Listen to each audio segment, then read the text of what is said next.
السلام علیکم، شروع اللہ کے نام سے جو بہت مہربان اور نہایت رحم والا ہے۔ آج ایک بہت ہی افسوسناک سٹوری، ایک بہت ہی افسوسناک خبر میں آپ سے شیئر کرنے جا رہا ہوں، اور یہ ایسی خبر ہے جس نے مجھے بھی افسردہ کیا ہے، اور اس خبر کو نشر نہ کرنا ایک ڈس آنیسٹی ہوگا۔ بہت سارے افراد مجھے مورد الزام ٹھہراتے ہیں کہ میں پاکستانیوں کی یا بھارت کی یا اس طرح کی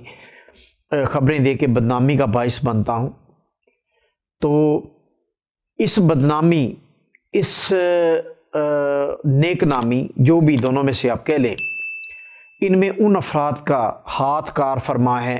جو اس طرح کی حرکتیں اور گھنونی واردات کرتے ہیں۔ اور یہ داستان آپ تک پہنچانے کا مقصد یہ ہے کہ اگر ایک شخص کے ساتھ یہ بیتی ہے تو کم از کم کچھ درجن فیملیاں، کچھ سینکڑوں افراد اس سے محفوظ رہ سکتے ہیں۔ طریقہ واردات اور اس کے بارے میں آگاہی آنے والے مستقبل میں بہت ساری فیملیز کو اس طرح کے عذاب سے محفوظ رکھ سکتے ہیں۔ تو پراپر اس سٹوری پر آنے سے پہلے میں آپ کو ایک پاکستان سے ایک کاروباری دوست نے ایک میرے سے آڈیو شیئر کی ہے، وہ میں آپ سے شیئر کرنا چاہتا ہوں، آپ کے گوش گزار کرنا چاہتا ہوں۔ یعنی پاکستان کی جو صورتحال ہے اس آڈیو سے آپ اندازہ لگا لیں وہ کاروباری شخصیت ہے، اور اس کے اس وقت کی صورتحال کے بارے میں، پاکستان کی موجودہ فائنینشیل کنڈیشن کے بارے میں کیا آڈیو اس نے بھیجی ہے، یہ ذرا سن لیجئے۔ کاروباری لوگ ہیں، ہمیں کیا پتہ یار، مجھے تو اتنا پتہ ہے کہ پاکستان سے ایل سی جا رہی ہے باہر، وہ کہتے ہیں کہ ہم اس ایل سی کو ایکسیپٹ نہیں کرتے، اس کو کسی international bank, U S A کی، یو کے کی یا یورپ کی بینک سے اس کو افیلیشن کرواؤ تو ہم اس ایل سی کو ایکسیپٹ کرتے ہیں۔ اور کتنی شپمنٹیں آئی پڑی ہیں، ڈاکیومنٹس کلیئر کرانے کے لیے کسٹمر جاتا ہے، کہتا ہے یہ لو چیک پے آرڈر میرے اکاؤنٹ میں، آپ ہی کی برانچ میں میرے پیسے پڑے ہیں، اس شپمنٹ کے پیسے لے لو، مجھے ڈاکیومنٹ ریٹائر کروانے ہیں۔ ڈاکیومنٹ دیتے نہیں، کہتا ہے یہ جو پیسے آپ کے پڑے ہیں یہ پاک روپیز ہیں یار، تو نارملی پاک روپیز ہی دیتا ہے، پھر وہ ڈالر میں کنورٹ کر کے اسٹیٹ بینک خود ہی اوورسیز پیمنٹ کرتا ہے سپلائر کی۔ تو ابھی تو انہوں نے منع کر دیا کہ جی نہیں، آپ ڈالر لا کے دیں تو ہم آپ کی پیمنٹ جو ہے وہ باہر بھیجیں گے۔ تو وہاں سے وہ سپلائر چلا رہا ہے یا کسٹمر کہہ رہا ہے مجھے ڈیمیریج لگ رہا ہے، پیسے ہی نہیں ہے گورنمنٹ آف پاکستان کے پاس بھیا، بالکل خالی پڑا ہوا ہے ملک، کچھ نہیں ہے یار۔ 6 ارب 8 ارب ڈالر کیا ہوتا ہے، مطلب وہ بھی کمرشل بینکوں، آدھے پیسے کمرشل بینکوں کے پاس ہیں، تو وہ بھائی نہیں، پیسے ہی نہیں ہے۔ ایک کسٹمر ہے میرا، وہ ٹاول کی فیکٹری ہے، اس کے کوئی لیبل آئے ہوئے ہیں، کیونکہ جو اس کا جو کسٹمر ہے وہ ٹاول پہ جو کیئر لیبل لگا ہوتا ہے نا کہ استری ایسے کرو، 60 ڈگری پہ واش کرو، وہ لیبل ایئرپورٹ پہ آئے پڑے ہیں۔ وہ کہتا ہے کہ جی مجھے یہ لیبل چھڑوانے ہیں، بینک کہتا ہے پیسے ہی نہیں۔ $3000 کو نیگوشیٹ کرنے کے لیے بینک تیار نہیں ہے، کہتی ہے اسٹیٹ بینک کے پاس ڈالر نہیں ہے، پیسہ باہر نہیں جا سکتا ہے، ہمارے پاس پیسے نہیں ہیں۔ آپ کو پتہ نہیں ہے، پیمرا نے پابندی لگائی ہوئی ہے، ذرا کھل کے بات کریں نا تو سارا ملک کولیپس ہے اس وقت، بہت برا حال ہے، نہ ایل سیاں میچور ہو رہی ہیں، نہ نیگوشیٹ ہو رہی ہیں، نہ ایل سی ریٹائر کرا سک رہے ہیں، کہ نئی ایل سی نہیں کھل رہی ہے۔ ایک کسٹمر کو آج 20 دن ہو گئے، وہ ایل سی نہیں کھول سکا ہے، $60,000 کی ایل سی ہے، نہیں کھول سکا، بولا یہ انڈرٹیکنگ دو، یہ انڈرٹیکنگ دو، یہ انڈرٹیکنگ دو، مطلب نیل مارجن پہ 100%۔ انہوں نے ایک ابھی 1.5 مہینہ پہلے ایک لسٹ بنائی ہے جو ایچ ایس کوڈ ہوتا ہے، جس پہ ہم مشینری یا جو بھی چیزیں امپورٹ ہوتی ہے اس سب کا ایچ ایس کوڈ ہوتا ہے۔ انہوں نے کتنے ایچ ایس کوڈ کے اوپر بولا کہ ایل سی 0 پہ نہیں کھلے گی، پہلے 100% پیسے جمع کراؤ تو آپ کی ایل سی کھلے گی۔ حالانکہ یہ وہ لوگ ہیں جن کے 10 کنٹینر ڈیلی کے ایکسپورٹ ہو رہے ہیں، ان کو بھی کہتے ہیں نہیں، ہم آپ کی کریڈیبلٹی پہ شک نہیں ہے، بس یہ گورنمنٹ نے قانون نکال دیا ہے کہ جی اس ایچ ایس کوڈ کے اوپر آپ کو 100% پیسے بینک میں جمع کراؤ گے تو ایل سی کھلے گی۔ یہ ایل سی باہر جاتی ہے، وہ اس کو ریکگنائز ہی نہیں کر رہے۔ ملک کا حال اندر کیا ہے یار، یہ کیا کرنا ہے، علاج کرا کے ملک کا علاج کرو بھائی۔ مجھے سمجھ میں نہیں آتا، ہم جس کے لیے لڑ رہے ہیں کیا وہ ملک کے لیے خیر خواہ ہیں؟ کل رات کو بھی بڑی بحث چلتی رہی، روز بحث چلتی ہے، کوئی پی ٹی آئی کو گالی دے رہا ہے، کوئی پی پی پی کو گالی دے رہا ہے، کوئی نواز شریف کو گالی دے رہا ہے، اس کی پارٹی کو۔ یار ان لوگوں نے ہمارے ساتھ کیا کیا ہے؟ ہماری نسلیں انہوں کھا گئے ہیں یہ۔ مجھے بتاؤ، ہم آپس میں ایک دوسرے سے لڑ رہے ہوتے ہیں، ان لوگوں کے لیے ہم ووٹ کس کو دے رہے ہیں؟ ہمیں کوئی سینس ہے ہم کس کے ساتھ کیا کر رہے ہیں، یہ اندر کھاتے کیا کر رہے ہیں؟ Do you have any idea? پابندی لگی ہوئی ہے، ٹی وی پہ یہ نیوز نہیں دینی ورنہ پوری کریڈیبلٹی پوری دنیا میں میس اپ ہو جائے گی۔ ہم اگر سری لنکا 100 پہ تھا ڈیفالٹ پہ. تو ہم اس وقت 77 75 78 79 پہ ہیں. یہ میں آپ کو بتا دیتا ہوں. جی یہ تو تھی وہ آڈیو جو میں آپ کے گوش گزار صرف اس لیے کرنا چاہتا تھا کہ پاکستان میں تو ہو سکتا ہے پیمرا کی پابندی ہو اور میڈیا جو ہے وہ اس وقت مشکل فیصلے کہہ رہا ہے. یعنی پہلے مہنگائی کہتا تھا, پہلے بیڑا غرق کہتا تھا, اب مشکل فیصلے, یعنی اب مجبوری بتا رہا. تو یہ ایک بدنما چہرہ ہے ہمارے پاکستان میں بدقسمتی سے میڈیا کا, جو مافیاز کے ساتھ گٹھ جوڑ کے ساتھ عوام کو گمراہی میں دھکیلتا ہے. اس آڈیو, یہ کاروباری شخص کی آڈیو سے آپ اندازہ لگا لیں کہ اس وقت ہم کہاں کھڑے ہیں اور کس صورتحال میں. اب میں آتا ہوں سٹوری پر. ایک شخص جو پاکستان میں اپنے مرحوم بیٹے کی اولاد کو پڑھانا چاہتا تھا اور اپنی بیٹی کی اولاد کو بھی وہ اعلیٰ تعلیم دلوانا چاہتا تھا. اس کا منصوبہ تھا کہ وہ پاکستان سے بہتر انوائرمنٹ میں ان بچوں کو پروان چڑھائے, اور اس نے ترکی کو ریسرچ کیا اور ترکی شفٹ ہو گیا. جب وہ ترکی شفٹ ہوتا ہے تو اس کے پاس کل سرمایہ تقریباً $1,00,000 کے قریب ہے, یعنی 2 کروڑ پاکستانی. اور وہ اس امید اور اس ہوپ کے ساتھ شفٹ ہوتا ہے کہ وہ ریزیڈنٹ پرمٹ لے کے آپ یہاں پر بچوں کو پڑھائے گا اور بچوں کا روشن مستقبل ہوگا. لیکن اب کیا ہوا, اس وقت جب میں آپ سے یہ ویڈیو پبلش کر رہا ہوں, یعنی 1 ماہ پہلے کی بات ہے کہ اس شخص نے میرے سے رابطہ کیا اور میرے گھر آیا اور اس نے اپنی درد بھری داستان سنائی, جس پر میں بھی افسردہ ہوا. اور میں اس سوچ میں تھا کہ یہ پھر دوبارہ مجھ پر الزام لگے گا کہ میں ایک پاکستان کی بدنامی کا باعث بن رہا ہوں. لیکن پھر بالآخر میں نے ان جو الزام علیہ ہیں ان سے بھی رابطہ کیا, ان سے بھی استفسار کرنے کی کوشش کی کہ آپ نے ایک فیملی کو, ہستی بستی فیملی کو آپ نے برباد کر دیا. یعنی وہ نہ یہاں رہنے کے قابل رہے, نہ وہ پاکستان میں جا کے خوشحال زندگی گزارنے کے قابل رہے, ان کو آپ نے برباد کر دیا. اس کا کوئی ہے جواب آپ کے پاس؟ پہلے تو شروع میں ان دونوں افراد نے فوراً ریئیکٹ کیا اور مجھے کہا کہ وہ موقف دینا چاہتے ہیں, لیکن پھر انہیں یہ پتہ چلا کہ یہ شخص تو واپس جا رہا ہے, وہ یہاں رہنے کے قابل نہیں ہے. وہ انتظار کرتے رہے کہ یہ شخص واپس چلا جائے اور اس کے بعد اس سٹوری کو غائب کر دیں. اور اس کے بعد میں نے موقف لینے کے لیے بڑی مرتبہ رابطہ کیا. میں اسکرین شاٹ شیئر کر رہا ہوں آپ سے کہ میں نے آصف سہیل جو الزام علیہ ہے, جو ملزم ہے اس سارے کیس کا, بنیادی جس نے فراڈ کیا, جو کلیدی کردار تھا اس سارے سانے کا, اس ساری افسوسناک داستان کا, آصف سہیل, اس کا ایک ترکی انفارمیشن واٹس ایپ گروپ ہے,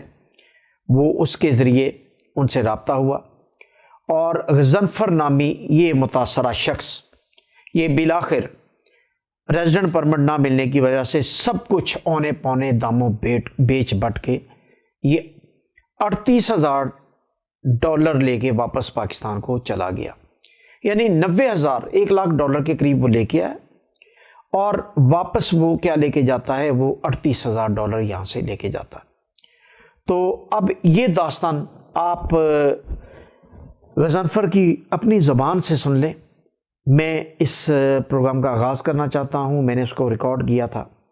غضنفر صاحب ہمارے ساتھ موجود ہیں. جی غضنفر صاحب, آپ یہ بتائیے کہ جب آپ نے ترکی آنے کا منصوبہ بندی آپ نے کی, کیا آپ نے یہ منصوبہ بندی سوچ سمجھ کے کی, اور کیا منصوبہ تھا آپ کا یہاں پر آنے کا؟ اصل میں نا میری بچے تھے, فیملی میری جو ہے, بیٹا تو میرا فوت ہو گیا تھا, تو ان کے بچے تھے, تو ان کی تعلیم اور دوسرے میری بیٹی کے بچے, ان کی ایجوکیشن کے سلسلے میں مجھے تھوڑا انٹرسٹ پیدا ہوا. یہاں پہ ایجوکیشن بھی اچھی ہے اور کچھ فری بھی ہے, کچھ یہاں پہ جو اخراجات ہیں وہ بھی پاکستان سے نسبتاً کم ہیں. جو بیریا میں میرے تھے اخراجات, اس سے پھر بھی یہاں پہ کم تھے. تو اس بیس پہ میں جو ہے نا وہاں کے اپنے وہ گھر بیچ باچ کے میں ادھر آیا. یہ غضنفر صاحب, ترکی پہنچ کر آپ نے کس سے رابطہ کیا اور کیا معاملات پیش آئے آپ کے ساتھ؟ جی, میں یہاں پہ ایک گروپ بنا ہوا تھا, ترکی انفارمیشن گروپ, اس کو ایک صاحب چلاتے ہیں تنزیل احمد. تو اصل میں چلاتے تو اس کو آصف ہی ہیں پیچھے سے، آصف سہیل، تو لیکن جو سامنے بندہ ہے وہ تنزیل احمد رکھا ہوا ہے انہوں نے، تو اس کے اندر وہ چیزیں ہوتی تھیں اور اس سے ان ٹچ تھا میں تقریباً 6-7 مہینے سے، کہ تو انہوں نے کہا مجھے یہ موٹیویٹ کیا کہ آپ آ جاؤ یہاں پہ، آپ کے لیے ہم کوشش کریں گے، آپ کو TRC بھی مل جائے گی، آپ کے بچے بھی ہم اسکول میں داخل کرا دیں گے۔ ایون کہ ایک بیٹے کے میرے کی انہوں نے میرے جو نواسا ہے بڑے والا، اس کا $1000 یہ گیلشیم یونیورسٹی جو ہے نا اس کے اندر ڈپازٹ بھی کروا دی ہے، وہ بھی مجھے ابھی آفٹر جو ریجیکشن جو ہے جا کے ان سے ریکور کرنا اگر مل گیا تو۔ آصف سہیل اور تنزیل احمد کے ساتھ آپ کا رابطہ ہونے کے بعد آپ کی ملاقات کیسی ہوئی اور کیا معاملات پیش آئے؟ جی ٹیکس نمبر ہم نے ایک دوست ملا، وہ کہنے لگا جی میں آپ آ جائیں میرے دفتر میں آ جائیں، ہم آپ سے بات کرتے ہیں بیٹھ کے۔ تو ان دا مین ٹائم انہوں نے اپنے کمپیوٹر کھولا اور ہم سے جو ہے اپنے پاسپورٹ لیے، والداؤں کے جن بچوں کے پوچھے نام سب کی ڈیٹیل باری باری، تو وہ انہوں نے ٹیکس نمبر ہمارے جاری کر دیے۔ تو پھر میں نے کہا کہ بھائی مجھے اب اکاؤنٹ بھی کھلوانا ہے، تو ہم نے 2-3 بینکوں میں وہ لے کے گئے، تو پتہ نہیں کیا بات ہے آپس میں کرتے رہے لیکن وہ اکاؤنٹ ہمارے نہ کھلے۔ میں گھر واپس آ گیا، پھر میں نے آ کے جن بندوں کے پاس میں ٹھہرا ہوا تھا تنزیل کی معرفت، وہ گھر بھی ہم نے اس طرح لیا ہوا تھا کہ وہ ڈیوپلیکس تھا، یعنی 2 کمرے اوپر تھے اور 3 نیچے تھے، 3 انہوں نے ہمیں دے دیے کرائے پہ، تو ہم تقریباً وہاں پہ 20 دن رہے ہیں، تو جس کا میں نے 10,000 روپیہ جو ہے نا لیرہ جو ہے ان کو کرایہ بھی دیا ہے۔ تو اسی دوران وہ لوگ جو ہیں جی اپنا بہت میٹھی زبان، اپنا دین اسلام، اور یہ ہاں خاص طور پہ ایک بات میں بھول گیا کہ جو جس بندے نے ہمارے ٹیکس نمبر ایشو کیے تھے، میں نے اس سے ایسے ہی پوچھ لیا چلا چلتے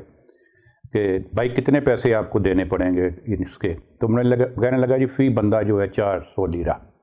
تو میں نے کہا 9 بندے ہیں ہم، تو یہ تو 3600 روپیہ 3600 لیرہ ہو گیا ہمارا۔ بہرحال وہ ہم نے اس سے بات کی، ختم کر دی، میں نے دیا نہیں۔ میں نے آپ کے آصف صاحب کو بتایا تو انہوں نے کہا جی یہاں تو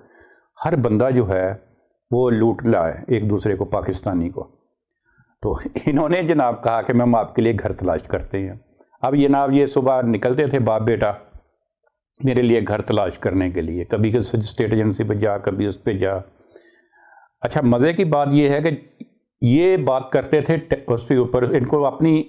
جو ہے ترکی بھی اتنی آتی نہیں ہے، تو یہ بات کرتے تھے اپنے موبائل کے تھرو ہی، لیکن جو بات انہوں نے سیکرٹ کرنی ہوتی تھی وہ اس کو لکھ کے کر کے دے دیتے تھے۔ مثلاً ایسی باتیں جیسے کہ آپ کسی جگہ پہ چیز لینے گئے ہیں یا سامان لینے گئے ہیں، تو وہاں پہلے سے انہوں نے لکھ کے لگا دیا اس کو کہ کمیشن۔ میں حیران ہو گیا کہ یار یہ دو بغیر کمیشن کے کوئی کام نہیں کرتے۔ تو جب آپ نے یہاں پر پراپرٹی کے لیے ان سے استفسار کیا تو پراپرٹی پرچیز میں کیا معاملات آپ کے ان کے ساتھ ہوئے اور کیسے ہوئے؟ انہوں نے مجھے کہا کہ یہ نا گھر دکھائے انہوں نے، تو مجھے ایک فرسٹ فلور پہ گھر اچھا لگا، میں نے وہ دیکھ لیا، 3+1 روم تھا، تو وہ انہوں نے کہا جی یہ تقریباً آپ کو 8.5 لاکھ لیرے میں ملے گا۔ تو پھر بھی اس کا تھوڑا اونچا نیچے ہو جائے گا ریٹ، آپ یہ بیٹھ کے نا بات کرتے ہیں اسٹیٹ ایجنسی میں۔ تو وہاں ترکا تھا بیٹھا ہوا، اس کا گھر تھا، تو اس سے بات ہوئی تو 25,000 اس نے کام کیے۔ تو جب یہ انہوں نے کہا کہ یہ جو ہے نا 8,25,000 جو آپ دیں گے یہ ہم آپ سے لیں گے کیش، آپ بائی بینک جو ہمیں دیں گے وہ صرف 1,75,000 دیں گے، جو کہ آپ کے ٹاپو کے اوپر لکھا جائے گا۔ تو انہوں نے جناب وہ میں نے کہا ٹھیک ہے، پھر گھر دیکھ کے اس کے بعد جب ہم ٹاپو ہمیں مل گیا 27 اپریل کو، جب ہم وہاں گئے تو پتہ چلا یہ تو بلڈنگ گرنے والی ہے۔ یعنی آپ نے جو اپارٹمنٹ خریدا وہ 8,25,000 لیرہ کا خریدا، لیکن ٹاپو جو ہے وہ آپ کو 1,75,000 لیرہ کا دیا گیا، تو آپ نے اتنا بڑا فرق جو ہے وہ قبول کیوں کیا اور کس طرح کیا؟ میں نے کیا اعتراض، تو وہ مجھے کہنے لگے کہ اگر آپ اس کی مالیت فل لکھوائیں گے تو آپ کو ہر سال جو ہے اس کے اوپر ٹیکس دینا پڑے گا۔ تو ترکی میں ہر بندہ جو ہے وہ ٹیکس بچانے کے لیے آپ جو ہے وہ ہر بندہ جو ہے ٹیکس بچانے کے لیے اتنی ہی مالیت کا لکھواتا ہے۔ جس نے پہلے مجھ سے لیا تھا اس نے بھی 1 مہینہ پہلے مجھ سے یہ گھر خریدا اور اس کو پتہ چل گیا کہ یہ گرنے والی ہے تو بیچ گیا، تو وہ اس کے اوپر تھا 1,72,000، تو انہوں نے پھر اس کے اوپر 3,000 بڑھا کے 1,75,000 میں مجھے دلا دیا۔ جی غضنفر صاحب، جب اپنے گھر کا پوزیشن لینے کے لیے آپ وہاں پہنچے اور اپنے پوزیشن لیا تو کیا ماجرا ہوا، تب کیا ہوا؟ جب ہم گھر میں شفٹ ہوئے رنگ روگن کے لیے ہم گئے تو وہ جو لوگ تھے ارد گرد کے جو دوست تھے، جو رہنے والے تھے ترکی، تو انہوں نے کہا جی یہ تو بلڈنگ گرنے والی ہے، ہم تو اس کو خالی کر کے جا رہے ہیں، ہم اپنا سامان پیک کر دیے، ہم بلکہ آدھے لوگ جو ہیں وہ نکل چکے تھے، ابھی بھی اس بلڈنگ کے اندر صرف میں اکیلے ہی رہتا ہوں، باقی سب لوگ جو ہیں اس بلڈنگ کو چھوڑ کے چلے گئے۔ تو آپ کیوں آئے یہاں پہ؟ میں کہ ہمیں تو پتہ ہی نہیں تھا کہ یہ بلڈنگ گرنے والی ہے، نہ ہی ہمیں ایجنٹ نے بتایا، نہ ہی مجھے پاکستانی دوستوں نے بتایا، بس ان سب نے اپنی اپنی کمیشن لی اور جناب اپنا اپنا راستہ لے لیا۔ اسی اپارٹمنٹ کی بنیاد پر آپ نے ریزیڈنٹ پرمٹ اپلائی کی اپنی فیملی کے، اپنے مرحوم بیٹے کی فیملی کے، اپنی بیٹی کی فیملی کے، تو اس کا کیا سٹیٹس ہوا؟ اس کے بعد ہم نے جو ہے اسی ٹاپو بیس پہ جو ہے ہم نے ایک وکیل ہائر کیا، جو کہ انہیں آصف صاحب نے مجھے لے کے دیا، جس کی فیس انہوں نے دلائی مجھ سے $2250 $۔ وہ صرف یہ تھی کہ یہ آپ کے پیپر جو ہے سبمٹ کرائے گی اور پوری طرح اس کو فل کر کے، اور جناب اس میں بھی مجھے لگتا ہے کہ آصف نے کمیشن کھائی۔ تو وہ جناب پیپر میرے جو ہے سبمٹ ہو گئے، بعد میں جب ٹاپو میرا آ گیا میں نے ٹاپو بھی دے دیا اس وکیل کو، تو پھر اس نے ٹاپو بھی سبمٹ کیا، لیکن کچھ عرصے کے بعد ہم نے وہ کہنے لگ، کسی دوست نے بتایا کہ آپ چیک کریں اس کو آن لائن، ابھی تک ہمیں اس کی جو ہے نا ریجیکشن کی بائی کسی سرکاری طور پہ بتایا نہیں گیا، لیکن جب ہم نے چیک کیا آن لائن تو پتہ چلا کہ ہماری ریجیکشن ہو گئی۔ ریزیڈنٹ پرمٹ آپ کا ریجیکٹ کیوں ہوا؟ یعنی آپ کے پاس تو اپارٹمنٹ تھا، پھر کیوں ریجیکٹ ہوا؟ اس کی بنیاد یہی بنی کہ آپ جو ہے اس کی مالیت جو ہے وہ $75,000 سے کم ہے، تو اس لیے وجہ آپ کے جو ہے یہ کینسل کرتے ہیں۔ کیا یہ وجہ نہیں بنی کہ آپ کی جو بلڈنگ تھی، جو پروجیکٹ تھا، وہ گرنے والا تھا؟ نہیں، گرنے والی ہوتی تو پھر وہ ہمیں ٹاپو ایشو نہ کرتے، کیونکہ جب ٹاپو ایشو کسی نے کیا تو اس کا مطلب ہے ان کو اس سے گرنے سے یا رہنے سے کوئی واسطہ نہیں تھا۔ تو آپ سمجھتے ہیں کہ آصف سہیل اور تنزیل احمد اس سارے معاملات، اس سارے واقعات کے ذمہ دار ہیں؟ میں تو دیکھیں، میں جو فرنیچر لینے گیا تنزیل کے ساتھ، یہ لوگ ایسے ہیں کہ اپنی زبان کا فائدہ اٹھاتے ہیں، جو ان کو ترکش آتی ہے۔ جو لوگ باہر سے نئے آتے ہیں، ان کو ترکی نہیں آتی، تو اس کی وجہ سے وہ بہت مار کھاتے ہیں۔ اب میں نے دیکھے تقریباً میں نے $22,000 کا سامان گھر کے لیے خریدا، تو اس کے اندر ہوتا یہ ہے کہ یہاں پہ میں نے ترکی میں دیکھا ہے جو سامان بیچتے ہیں وہ ایک تو وہ کم قیمت لگاتے ہیں، دوسرا وہ گھر تک چھوڑ بھی آتے ہیں۔ انہوں نے اس میں بھی کمیشن مجھ سے تنزیل نے کھائی، اور پھر مجھ سے اس کا کرایہ بھی وصول کیا 1,000 ترکش لیرہ۔ اسی طرح آصف صاحب جو تھے یا آصف جو بھی ہیں، جب وہ بھی جاتے تھے میرے ساتھ کوئی چیز خریدنے تو وہ بھی جا کے اس اگلے دکاندار کو پہلے اپنا لکھ کے دے دیتے تھے کمیشن، یعنی مجھ سے انہوں نے گھر خریدنے کے بھی $20,000 لیرہ لیے، جو اسٹیٹ ایجنٹ تھا اس کو بھی 18,000 لیرہ دلایا،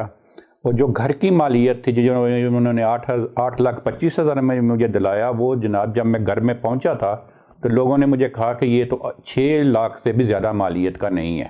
یعنی 8.5 لاکھ، 8.25 لاکھ کا جو اپارٹمنٹ لیرہ کا آپ نے خریدا، اس کی مالیت 6 کے قریب تھی، 6 لاکھ لیرہ کے، اور آپ کو ٹاپو دیا گیا 1.75 کا دیا گیا۔ ہوا یہ تھا کہ جو انہوں نے میرے گھر لے کے دیا وہ مجھے 8,25,000 میں نے اس کو سیلر کو دیے، لیکن جب میں گھر میں شفٹ ہوا تو مجھے اندازہ لوگوں نے بتایا کہ آپ نے تو گھر اتنا مہنگا خرید لیا ہے، اس کی ٹوٹل قیمت جو ہے اس وقت گرنے والی عمارت کی، پہلے تو کوئی خریدتا نہیں ہے گرنے والی عمارت کو، اگر کوئی خرید بھی لے گا صرف انویسٹر خریدے گا تو 6 لاکھ سے زیادہ آپ کو نہیں دے گا، اور مجھے بھی اب 6 لاکھ 6.5 سے مجھے زیادہ مل بھی نہیں رہا ابھی بھی، کیونکہ میرا TRC کینسل ہو گیا ہے، میں بیچنا چاہ رہا ہوں، مجھے واپس جانا ہے۔ یعنی اس کا مطلب یہ ہے کہ آپ سے 2,25,000 لیرہ تو کمایا صرف پرائس کی مالیت میں، اور اس کے علاوہ آپ سے کمیشن بھی لے لیا گیا، اور جو کام بھی کیے سب کا کمیشن آپ کو چارج کیا گیا۔ جی، اس کے علاوہ میں نے $18,000 ایک کمیشن دیا جو اسٹیٹ ایجنٹ نے لیا، 20,000 جو ہے TL میرا یہ آصف نے لیا مجھ سے،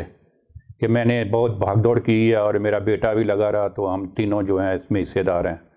تو یہ تنزیل، آصف اور اس کا بیٹا، ان سب نے 3 حصے کیے تھے اس کے. اب آپ یہ کیونکہ اپارٹمنٹ فروخت کرنا چاہتے ہیں، آپ کو ریزیڈنٹ پرمٹ نہیں ملا، تو آپ کیا سمجھتے ہیں کہ اب تک یہ اس خرید میں اور اس کو فروخت کرنے میں آپ کا کتنا نقصان ہوا ہے اس ٹرانزیکشن میں؟ میں جو ایئرپورٹ پہ ڈالر جو اپنے ڈکلیئر کیے تھے وہ تقریباً آلموسٹ میں نے $90,000 کیے تھے. اب ان میں سے میرے پاس صرف جو ہے رہ گیا، میرے پاس میرے پورے خرچہ کرنے کے بعد $30,000 میرے پاس بچے ہیں، اور یا یہ ٹوٹا ہوا گھر بچا ہے. تو اس کو اگر میں بیچتا بھی، جب میں نے خریدا تھا اس وقت $1 کی پرائس 14 لیرہ تھی. اب جب کہ میں نے وہ گھر بیچنے کے لیے کوشش کر رہا ہوں تو لیرے کی قیمت اتنی گر گئی ہے کہ ڈالر 17.50 TL پہ چلا گیا ہے. یعنی ادھر بھی ویلیو اس کی گر گئی ہے، اور ادھر مجھے لیرے کی شکل میں بھی نقصان ہو رہا ہے. یعنی $60,000 میں لیا ہوا جو اپارٹمنٹ ہے وہ اب $36,000 کا بک رہا ہے آپ کا، اور آپ کو ڈالر اور لیرہ کا جو فرق ہے اس سے بھی نقصان ہوا، اور آپ کو ویسے اس کی قیمت خرید اور قیمت فروخت میں بھی نقصان ہو رہا ہے. جو $60,000 کا میں نے اس وقت گھر خریدا تھا، اب میں جب اس کو بیچنے جا رہا ہوں تو آلموسٹ مجھے $36,000 اس کے مل رہے ہیں. تو اس طرح مجھے انہوں نے خود بھی لوٹا، اور انہوں نے ترکش لیرے کی شکل میں بھی نقصان پہنچایا، اور ان لوگوں سے دین، ایمان اور اسلام کی باتیں یہ ایسی کرتے ہیں، اور پھر یہ کہتے ہیں کہ میرے علاوہ دنیا میں جتنے بھی یہاں ترکی میں پاکستانی ہیں وہ سارے بے ایمان ہیں. آپ میرے پہ بھروسہ کریں، کسی کو آپ نے بس جو بھی بات آپ نے کرنی ہے وہ مجھے بتا کے کریں. تو ہم ان کو اپنے سارے راز دیے، لیکن انہوں نے اس طرح ہمیں لوٹا جس طرح کہ کیا کہتے ہیں کہ بھائی ان دونوں ہاتھوں سے لوٹا انہوں نے. اب تک پاکستان سے جب آپ چلے، آپ کا اب تک آنے جانے اور یہاں پر خریدنے اور پھر فروخت کرنے اور یہاں کے اخراجات کی مد میں اگر کل کیلکولیٹ کیا جائے تو آپ کا کتنا نقصان ہوا ڈالرز میں یا روپیز میں، اگر ہم کیلکولیٹ کریں تو؟ اگر میں پاکستانی پیسے میں حساب کرتا ہوں تو مجھے تقریباً $1 کروڑ کا نقصان ہوا. تو اب آپ واپس کیونکہ آپ جا رہے ہیں تو آپ کیا پیغام دیں گے ان کو، آصف سہیل کو اور تنزیل احمد کو؟ یعنی اس سارے معاملے میں کیا پیغام، کیا انہوں نے تاثر دیا آپ کو، کیا امیج انہوں نے کریٹ کیا آپ جیسے لوگوں کی نظر میں؟ میں تو یہ پیغام تو میرے وکیل نے کہا تھا کہ آپ ان کے خلاف کیس رجسٹر کریں، پروسیکیوشن میں جائیں، لیکن میں جو چاہ رہا ہوں کہ میرے پاس اتنا وسائل بھی نہیں ہے کہ میں یہاں پہ رہوں، اور دوسرا میں کیس بھی لڑوں ان کے لیے، اور میرے پاس سٹے بھی نہیں ہے کیونکہ میرے جو TRC اور ریجیکشن ہو گیا تو مجھے واپس جانا ہے. تو باقی جو ہے میں اللہ پہ چھوڑتا ہوں، اللہ پاک ان سے بہتر حساب لینے والا ہے، کیونکہ میرا تو پیسہ حق حلال کا تھا جو ان لوگوں نے دونوں ہاتھوں سے لوٹا. ظفر صاحب، اب آپ واپس جا رہے ہیں $50,000 یعنی 1 کروڑ سے زائد پاکستانی سرمایہ ضائع کرنے کے بعد آپ اپنے مرحوم بیٹے کی فیملی اور اپنی بیٹی کی فیملی کو لے کے پھر واپس پاکستان جا رہے ہیں، تو پھر سے زیرو سے آپ شروعات کریں گے زندگی کی، اور کیا محسوس کر رہے ہیں، کیا پیغام ہے پاکستانیوں کے لیے؟ جی، اب نئے سرے سے ہم لوگ اپنی زندگی سٹارٹ کریں گے، کیونکہ بچوں کے اسکول کا تقریباً کچھ 6 مہینے ضائع ہو گئے ہیں وہاں پہ. وہ اب نئے سرے سے ان کا وہ بھی لاس ہوا ہے. 2 بچوں کے تھا، ایک نے فرسٹ ایئر میں جانا تھا، ایک نے جو ہے وہ 3rd ایئر میں جانا تھا، اس کا بھی 1 سال ضائع ہو گیا. یونیورسٹی میں جانا تھا تو وہ بھی اسی طرح سے ضائع ہوا. ان کی تعلیم الگ ضائع ہوئی، پیسے الگ ضائع ہوئے. تو بھائی جو پاکستانی یہاں پہ آ رہے ہیں ان کے لیے خاص طور پہ میں کہوں گا کہ سوچ سمجھ کے آئیں، اور اپنے ایسے لوگوں سے رابطہ رکھیں جو لوگ جو ہیں تجربہ کار ہوں، ایماندار ہوں، اور یہ سمجھ لیں کہ جو صرف جو ہے ٹھیک ہے آپ سے وہ پیسے لے کمیشن لے بتا کے لے، لیکن بے ایمانوں سے یا جن کے چہرے پہ نور بھی ہو نا ذرا بھروسہ نہ کرنا. انتہائی درجے کے بے ایمان ہیں وہ لوگ. بہت شکریہ غضنفر صاحب، آپ کی واقعی داستان جو ہے وہ درد بھری ہے، اور یہ افسوسناک واقعات نہیں ہونا چاہیے اس طرح کے،